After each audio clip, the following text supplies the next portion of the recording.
the contours of the Australian bush.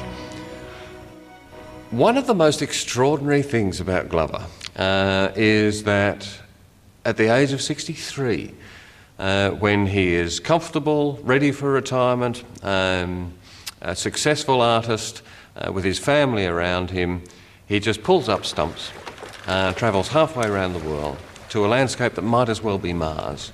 In this retirement, in inverted commas, in this retirement he establishes a successful agricultural and pastoral property, and in his spare time invents Australian landscape painting.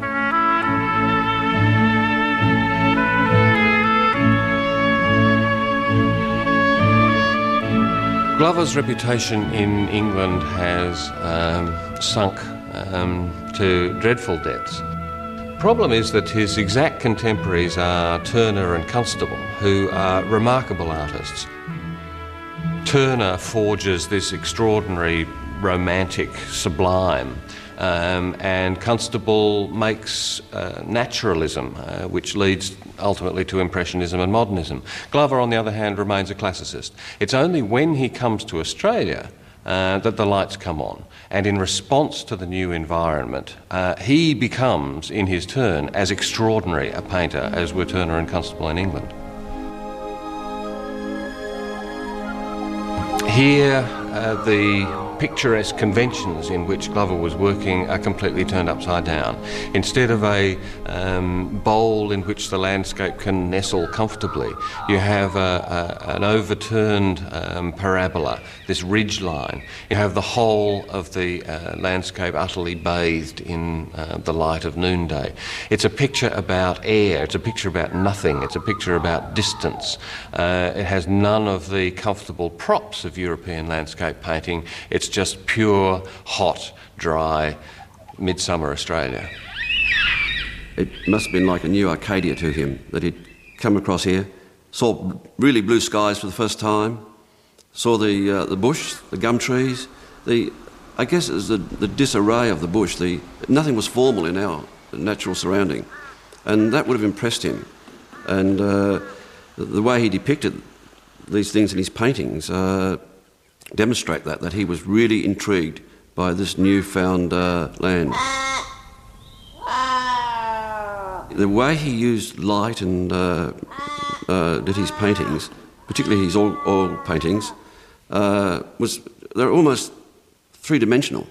They have a depth about them. It just appeared to be a wonderful aspect of how he could put on canvas what he actually saw.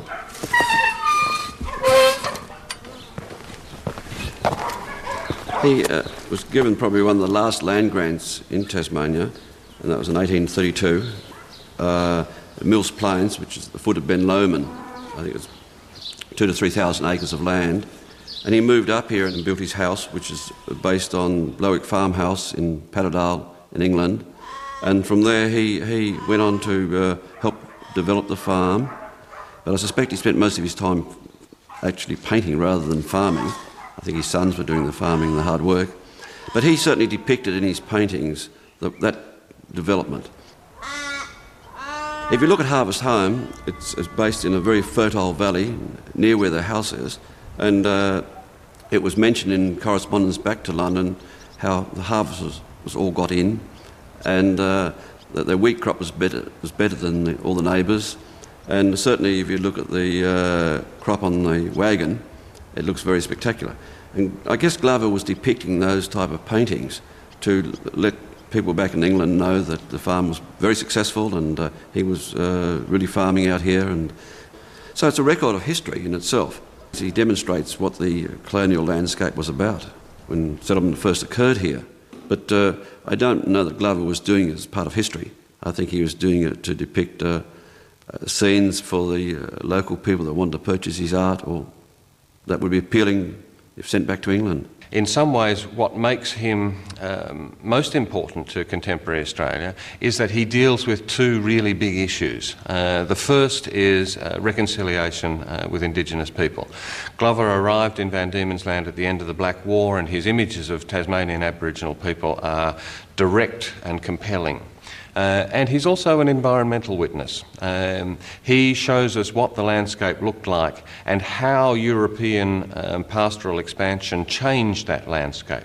So as a witness of colonialism, he's terribly important to a sort of post-imperial age.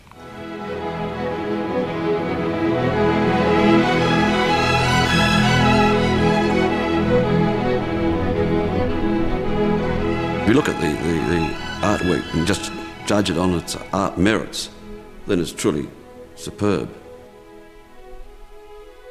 I mean, he was, as I've said, a great artist. Coming up after the break, Lisa Ann takes us on a day trip along the Derwent River in Hobart. Monday, tradition versus technology. Satellite TV is illegal in Iran, but it is also the nation's obsession, an indulgence which has seeped into every pore of Iranian life.